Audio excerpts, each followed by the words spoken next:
Dear students, welcome in SNS Maths class.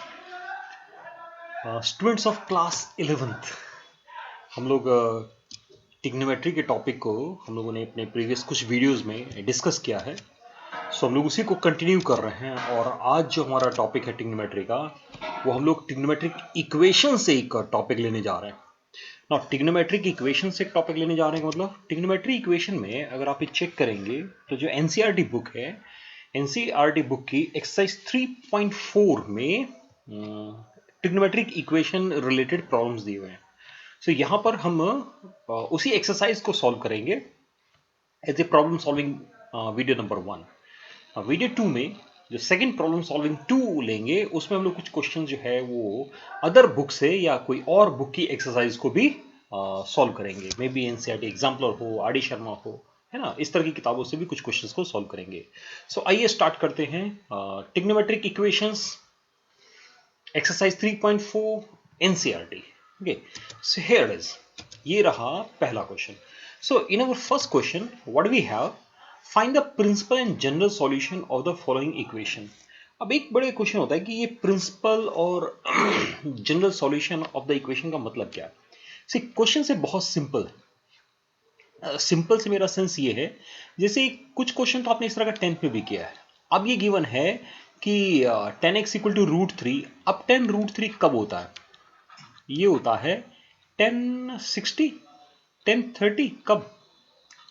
1060 पे, right. तो हम लोग सीधे लिख सकते हैं x इक्वल टू π/3. ओके, इसको तो मैं कहूंगा प्रिंसिपल वैल्यू, है ना, प्रिंसिपल. इसको तो मैं कह सकता हूं प्रिंसिपल वैल्यू. और जो हमारा फॉर्मूला है कि if 10x equal to 10 alpha then x equal to n pi plus alpha, जब इस फॉर्मूले को अप्लाई करेंगे तो x का वैल्यू आ जाएगा n पाई प्लस π/3. ओके, सो ये क्वेश्चन, मेरा क्वेश्चन खत्म हो गया. But one more thing, books में, कुछ बुक्स में जो आंसर्स गिवन है, जैसे हम x इक्वल टू π/3 कह रहे हैं, अब 10 पॉजिटिव एक सेकेंड क्वाड्रेंट में भी होता है, यानी एक वैल्यू और हो सकती है. वो क्या हो सकता है? थर्ड क्वाड्रेंट ना, third quadrant, sorry, third quadrant. क्योंकि फर्स्ट में पॉजिटिव होता है, फिर थर्ड में पॉजिटिव होता है. ओके ना, यहां पर x, अगर यहां पर आप चेक करेंगे तो वैल्यू क्या रहा है? 3 + 1, सो यू आर गेटिंग 4 π/3, है ना, 4 π/3. So in some of the book, particularly I think जो हमारी एनसीईआरटी की बुक है, उसमें मैं थोड़ा सा एक्सरसाइज के आंसर को देखा कि उन्होंने आंसर्स को किस फॉर्म में लिखा. ये बहुत इंपॉर्टेंट है. और कई बार ना हम जब दो किताबों से क्वेश्चन सॉल्व करते हैं अलग अलग बुक से, तो ये थोड़ा हमें कंफ्यूज भी करता है. So actually now I am searching where is exercise. कौन सी भाई है? 3.4 ना, तो शुरू में होनी चाहिए. सो 3.4. अब जब आप चेक करेंगे तो वहां पर एनसीईआरटी बुक ने इन दोनों को प्रिंसिपल वैल्यू लिया हुआ है. दोनों ही प्रिंसिपल वैल्यू ली हुई है ना. दोनों को प्रिंसिपल वैल्यू क्यों लिया हुआ है? सो जो 0 से 360 का वन साइकिल होगा ना, उस एक साइकिल के अंदर जो भी वैल्यूज होंगी वो सब की सब हमारी प्रिंसिपल वैल्यू कहलाएंगी, जो हमारी इस बुक में दिया हुआ है. लेकिन हम ना थोड़ा सा मॉडिफिकेशन भी चाहेंगे. मैं उसके लिए कुछ क्वेश्चन और आता हूं, है ना, तब हमें और क्लियर हो जाएगा कि जो हमारे बाकी क्वेश्चन है उसके आंसर किस तरह से हमें लिखने हैं. नहीं, किस तरह से लिखने मतलब कि कहीं थोड़ा वेरिएशन तो नहीं आ रहा है. जो हमारी आंसर और बुक के आंसर्स में जो भी थोड़ी बहुत वेरिएशंस कहीं कहीं पर आएगी. और जो लोग ना आर डी शर्मा की बुक से सॉल्व करेंगे, वहां पर उनको थोड़ी सी कंफ्यूजन जरूर होगा. मैं कुछ क्वेश्चन और सॉल्व करता हूँ, फिर हम उस बात पे आते हैं. जैसे सेकंड क्वेश्चन है, आपको नजर आ रहा है sec x इक्वल टू 2. अब ये भी सिंपल है. ये भी सिंपल क्यों है? क्योंकि हम सेकेंड को क्या करेंगे ना, कॉसिकेंट लिख लेंगे. तो हमारा क्वेश्चन हो जाएगा कॉसिकेंट x इक्वल टू 1/2. अब चेक करो cos 1/2 कब होता है. सो cos 1/2 भी cos 60 पे होता है, फर्स्ट क्वाड्रेंट. उसके बाद ये फोर्थ क्वाड्रेंट में भी पॉजिटिव होता है. फोर्थ क्वाड्रेंट मतलब, तो फोर्थ क्वाड्रेंट का मेरा मतलब हो गया कि हमें लिखना चाहिए 2 पाई माइनस π/3. नहीं, सो इसका तो x की एक वैल्यू तो हो गई π/3, दूसरी वैल्यू हो जाएगा 3 to the 6 - 1, 5 π/3. ये जनरल, ये मतलब हमारे प्रिंसिपल वैल्यूज हो गए। और जब हम जनरल सॉल्यूशन की बात करेंगे तो हम फॉर्मूला अप्लाई करेंगे और x हो जाएगा 2n pi plus minus pi by 3। वहां पर हम सिर्फ इसी वैल्यू को काउंट करेंगे, we are not going to count this value. Okay, so हमारा सेकेंड क्वेश्चन है। अब जैसे ये क्वेश्चन है, यहां नेगेटिव आ गया, so cot x equal to minus का √3। ओके, सो इस क्वेश्चन में 10x कितना हो जाएगा, माइनस का 1/√3 हो जाएगा, है ना। अब ये क्वेश्चन हमारा थोड़ा डिफरेंट है, किस केस में, क्योंकि नेगेटिव आ गया। अब हम सोचना शुरू करते हैं कि 10 नेगेटिव कब होता है भाई। तो 10 नेगेटिव सेकंड क्वाड्रेंट में होता है। नहीं, पहले ये चेक लो कि 1/√3 कितने पे होता है। तो 1/√3 होता है एक्चुअली 30 पे। नहीं, लेकिन जब सेकंड क्वाड्रेंट की बात करेंगे तो सेकंड क्वाड्रेंट का मतलब हो गया कि हमें लिखना चाहिए पाई माइनस पाई बाई 6। लेकिन साथ में वो फोर्थ क्वाड्रेंट में भी नेगेटिव होता है। सो फोर्थ क्वाड्रेंट मतलब 2 पाई minus pi by 6। Okay, so in that case x हो गया पाई माइनस पाई बाई 6 कितना होता भाई नहीं, पाई माइनस पाई बाई 6 लिखेंगे तो 6 माइनस 1 5 पाई बाई 6 एक वैल्यू, और 6 टू जा 12 minus 1, so it is 11 pi by 6, है ना, 11 पाई बाई 6। तो ये हमारे आंसर्स हो सकते हैं। और जब हम इसका जनरल सॉल्यूशन लिखेंगे तो हम लिखेंगे x equal to n pi plus 5 pi by 6। See here n को हम इंटीजर बोल देते हैं। ओके, यहां पर मैं एक चीज और बोलना चाहूंगा, जब आप 10 के क्वेश्चन को सॉल्व कर रहे हैं, सो ये जो वैल्यू लिखते हैं ना 2 पाई minus pi by 6, instead of that, क्योंकि मुझे माइनस का 1/√3 चाहिए, तो हम अगर 10 माइनस पाई बाई 3 लिखते हैं तो ये भी आंसर सही होगा, ये भी आंसर गलत नहीं है। उस केस में हम ये सॉल्यूशन जो लिखने आएंगे हो जाएगा x equal to n pi minus pi by 3। Okay, ये भी आंसर एक बिल्कुल सही आंसर है, और कुछ बुक में इसी आंसर को फॉलो किया गया है इंस्टेड ऑफ दिस। नहीं, ओके, सो अगर ये दोनों आंसर हम लिख रहे हैं ना, तो सी एज ए एग्जामिनर मुझे तो लगता है कि दोनों आंसर को गलत नहीं कहना चाहिए, क्योंकि भाई अब स्टूडेंट्स के सामने जो भी पॉपुलर बुक्स हैं, उन दोनों किताब में किसी ने तो इस आंसर को लिख दिया, और मैं क्लियरली बोलता हूँ कि अगर एनसीईआरटी की बुक है, वहां जाएंगे तो एनसीईआरटी वाले ने ये आंसर लिखा हुआ है, एनसीईआरटी बुक मेरे सामने रखी है और यही आंसर लिखा हुआ है, लेकिन वही क्वेश्चन को जब वो आर डी शर्मा बुक से सॉल्व करता है तो बुक वाले ने इस आंसर को लिख दिया।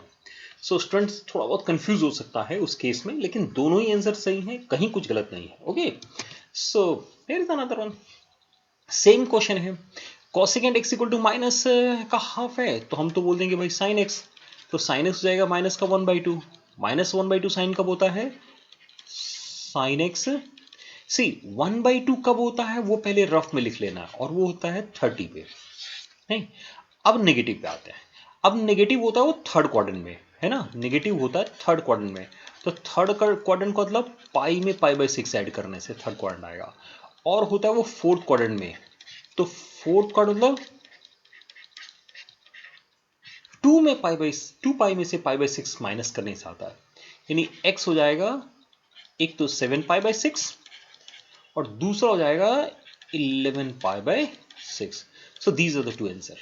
हम ऐसे जनरल सॉल्यूशन के लिखेंगे n pi plus minus 1 to power n 7 pi by 6।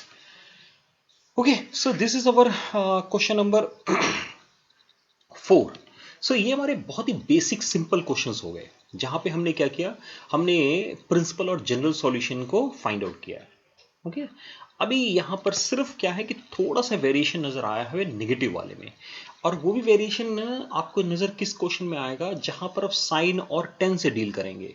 Sign ten से डील करने का मतलब इस क्वेश्चन के आंसर के फॉर्म में भी हम ऐसे लिखते हैं अगर कि साइन माइनस का pi by 6, so therefore x equal to n pi plus minus 1 to power n minus pi by 6, still the answer is correct, है ना, ये भी सही है, यहां भी कुछ भी गलत नहीं है। ओके, नाउ सीधा अनदर वन, ये मेरा क्वेश्चन नंबर 5 है कि find the general solution for each of the following equations, so many equations are there. So अभी मतलब इसके बाद के क्वेश्चन की लैंग्वेज इसी फॉर्म में है। ऐसी फॉर्मूला हमने पहले लिख दिया कि cos x equal to cos alpha then x equal to this. अब ये क्वेश्चन हमारा स्ट्रेट फॉरवर्ड है। स्ट्रेट फॉरवर्ड मीनिंग क्योंकि यहां भी cos है यहां भी cos है, तो हम क्या करेंगे, जस्ट अ मिनट, ओके, हम क्या करेंगे, यहां से सीधे आंसर को स्विच करने के लिए हम लोग लिखेंगे कि 4x equal to 2n pi plus minus 2x by applying this formula. Okay, ये सीधा सीधा क्वेश्चन हो गया। अब क्या करेंगे, एक बार तो क्योंकि अभी तो x दोनों साइड में ना, तो हम लिखेंगे कि टेकिंग पॉजिटिव साइन। सी x तो भाई x का वैल्यू निकालना है ना, और x यहां भी है, तो उसको एक साइड ले जाना है। तो जब पॉजिटिव लिखेंगे आप तो 4x हो जाएगा 2n पाई प्लस 2x, नहीं, और 2x equal to 2n pi, so x equal to n pi. Similarly क्या करना है कि एक बार x को निगेटिव लेना है कि ओके निगेटिव साइन होगा तो क्या होगा, सो 4x इक्वल टू 2n पाई, अभी निगेटिव नहीं माइनस 2x हो गया। जब इसको शिफ्ट करेंगे तो 6x इक्वल टू आएगा 2n पाई, तो x की वैल्यू हो जाएगी n pi by 3। So when ever you have x on both side do like this, that mean positive negative को दोनों साइन को लेके हम क्वेश्चन को सॉल्व कर देंगे। सी क्वेश्चंस आर सिंपल वन, ये क्वेश्चन कहीं ना कहीं थोड़े सिंपल हैं, मुझे ऐसा लगता है ना, आपको भी लग रहा होगा नहीं। Okay, question number 6। सी एनसीईआरटी क्वेश्चन ना बेसिक क्वेश्चंस गिवन है, दैट मीन जो फॉर्मूले का बेसिक एप्लीकेशन है वो आप वहां से लर्न कर जाएंगे। लेकिन आपको ट्रिक्स लर्न करनी है, कुछ और क्वेश्चंस करने हैं, तो डेफिनेटली हमें कुछ एक्स्ट्रा क्वेश्चंस कॉम्पिटिटिव एग्जामिनेशंस की जो बुक है या हमारी साइड बुक जिसको हम लोग बोलते हैं, या और किसी बुक से भी क्वेश्चन को सॉल्व करना चाहिए। अब यहां पे भी, लेकिन यहां पर 3 है।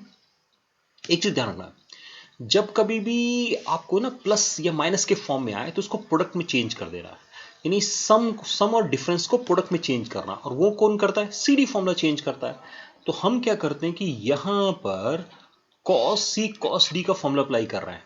अब आप कहेंगे cos c cos d का कौन सा फॉर्मूला, भाई याद नहीं आ रहा है, तो मैं यहां लिख देता हूं। We know that cos c plus cos d is 2 cos c plus d by 2 cos c minus d by 2। तो हमने यहां अप्लाई करना शुरू किया, 2 cos, दोनों को ऐड करेंगे, सो 3 प्लस 1 4, 4 बाई 2 2 होता है ना, cos 3 माइनस 1 2, यानी 1 होता है, और माइनस का cos 2x equal to 0। So here it is, cos 2x को कॉमन करेंगे, so we have 2 cos x minus 1 equal to 0. So either cos 2x equal to 0 or 2 cos x minus 1 equal to 0। सी जो हमने कहा ना कि CD formula apply करना है, CD formula apply करने का मतलब जब भी आप सीडी फॉर्मूला अप्लाई इस तरह से, मतलब क्या कर रहे हैं, हम प्रोडक्ट में लेके जा रहे हैं। तो जैसे ही वो प्रोडक्ट के फॉर्म में आ जाएगा तो एक बार ये 0 और एक बार ये 0। अब हम वो क्या आते हैं ना, सी यहां से हम फॉर्मूले के फॉर्म में जा रहे हैं, cos x equal to cos 0। अब cos 0 कब होता है, cos 0 होता है पाई बाई 2 पे। तो अब हम आंसर सीधे लिख सकते हैं कि 2x equal to 2n pi plus minus pi by 2। ऐसे ही और पार्ट के लिए, not 2 cos x equal to 1, तो लिखें cos x equal to 1 by 2। अब 1 बाई 2 कब होता है भाई, 1 बाई 2 होता है 60 पे, यानी cos पाई बाई 3। तो x हो गया 2n pi plus minus pi by 3। यानी जब एक बार प्रोडक्ट के फॉर्म में वो कन्वर्ट हो गया तो इस तरीके से आसानी से क्वेश्चन को सॉल्व कर सकते हैं। बहुत ही सिंपल बेसिक फॉर्मूले, 3 फॉर्मूला है, थोड़ी बहुत और ट्रिग्नोमेट्री की एप्लीकेशन है, यानी कुल मिला के क्वेश्चन थोड़े से इजी हैं। चलिए एक और क्वेश्चन पे आते हैं, sin 2x plus cos x equal to 0। अब ये क्वेश्चन जब सॉल्व करेंगे ना तो आप पाएंगे ना कि आंसर डिफर कर सकता है। चेक कर, देखिए मैं इस क्वेश्चन को पहले मैं ऐसे स्टार्ट करता हूं। मैंने कहा कि चलो भाई sin 2x जो है वो माइनस cos x के इक्वल होता है। अब cos x को माइनस है तो इसको साइन में मुझे कन्वर्ट करना है ना, मुझे इसको साइन में कन्वर्ट करना है। अब cos x साइन में तो पाई बाई 2 से कन्वर्ट होता है ना, और sine pi by 2 plus x तो cos x होता है। यानी अगर मैं इसको ऐसे ही माइनस रखा तो इसको मैं लिखूंगा साइन क्योंकि sine pi by to x cos x होता है। इस माइनस को अगर हम ब्रैकेट के अंदर शिफ्ट भी करेंगे तो वो sine minus pi by two minus x आएगा। नहीं, अब चेक करना है कि कई बार ना एक ही क्वेश्चन को सिर्फ लिखने के मेथड के कारण आंसर्स डिफर कर जाते हैं। चेक कर रहे देखिए, अभी यहीं पे देखिएगा नाउ। तो 2x क्या हो जाएगा फॉर्मूले से, n pi plus minus 1 to power n, और ये रहा माइनस का पाई बाई टू और माइनस एक्स। ठीक, अब x तो दोनों साइड में है तो x तो हटाना पड़ेगा, तो x हटाने के लिए यहां हटाएंगे, यहां से नहीं क्या करेंगे, n is even, n even number है तो मैंने n को लिख दिया। इवन कैसे नंबर होते हैं भाई, इवन तो 2 के टाइप के नंबर होते हैं। तो हो गया 2x equal to 2k pi, even minus 1 की पावर इवन प्लस होगा तो हमारे पास जाएगा माइनस का pi by two minus x, इधर आके 3x बन जाएगा, यानी 3x equal to 2k pi minus pi by two, यानी x इक्वल टू, ये हमने कर दिया डिवाइड। चाहे तो यहां से पाई को कॉमन करके आंसर लिखें, नहीं अभी थोड़ा सा और इसको सिंप्लीफाई करके आप लिख सकते हैं चाहे तो। अब अगर n ऑड नंबर है तो, अगर n ऑड नंबर है तो n को लिखेंगे 2k माइनस 1, कुछ लोग 2k प्लस 1 भी लिखते हैं, दोनों एक ही बात है। सो 2x equal to 2k minus 1 pi, नहीं हमने n की जगह पुट किया ना भाई, ये इस n की जगह, अब ये नेगेटिव हो जाएगा और ये माइनस क्या करेगा, इनके साइन को चेंज कर देगा। इस x को इधर ले आएंगे तो सीधे x इक्वल टू हो जाएगा 2k minus 1 pi plus pi by two. So ये दोनों हमारे आंसर हो जाएंगे इस क्वेश्चन नंबर 7 के लिए। अब ये आंसर थोड़ा डिफरेंट नहीं लग रहा है आपको, है ना?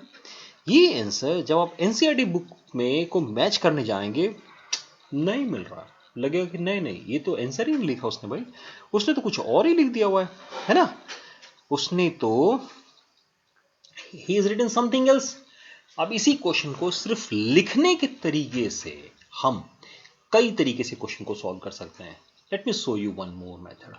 सी हमने लिखा cos x equal to minus का साइन 2x, नहीं अभी इसको माइनस का साइन 2x को cos बनाना है, तो cos तो सिर्फ पाई बाई टू की हेल्प से ही बनता है ना, नहीं cos तो सिर्फ पाई बाई टू की हेल्प से बनता है। So cos x equal to minus का जब साइन 2x लिखेंगे तो क्या इसको मैं ऐसे लिख सकता हूं, cos pi by two plus 2x, यानी x हो गया 2n pi plus minus pi by two plus 2x। नहीं, अब फिर सिंप्लीफाई करिए और आंसर तक पहुंचिए। नहीं, so a student can do like this also, वो इस तरीके से भी क्वेश्चन को लेके जा सकता है। एक ही क्वेश्चन को अगर आपका आंसर बुक के आंसर से मैच नहीं करता है तो वहां बहुत घबराने की जरूरत नहीं है, हम थोड़ी बहुत चेंजेस करके क्वेश्चंस को बहुत सारे फॉर्म में ले सकते हैं। अब मैं आता हूं बुक वाले ने क्या किया भाई, बुक का आंसर अभी भी मेरा मैच नहीं कर रहा है। अब सी मैंने कहा नहीं नहीं साइन 2x को हम ऐसे लिखें तो ओके, हमने cos x को कॉमन कर लिया तो 2 sin x plus 1 equal to 0। Okay, अब सिंपली cos x को 0 पुट करते हैं तो ये तो x आ गया 2n pi plus minus pi by to. अब देखिए आपको आंसर बुक वाला मिल रहा है।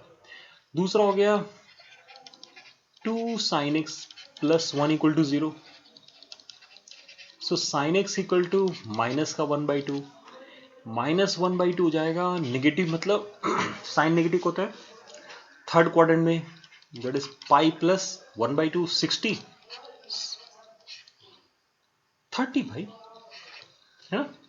सो x equal to n pi plus minus 1 to power n 6 1 7, so 7 pi by 6 सी है।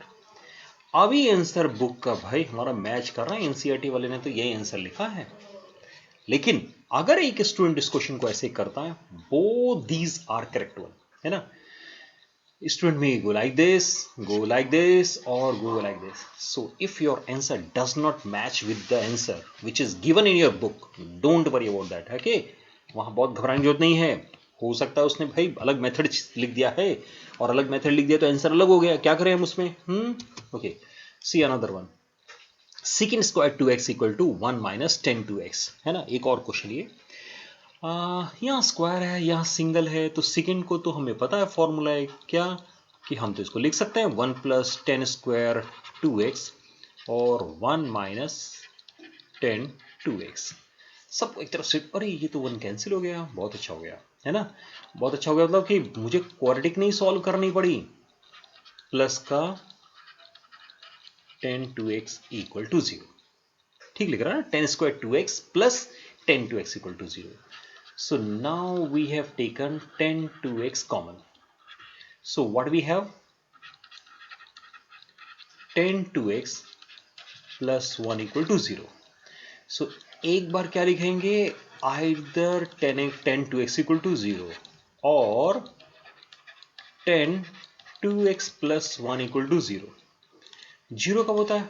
अच्छा है, 0 पे होता है 10 0. तो जब 0 आता तो बड़ा अच्छा लगता है. So 2x equal to simply n pi, यानी x equal to n pi by 2. अब यहां प्लस 0 लिखनी चाहिए ना.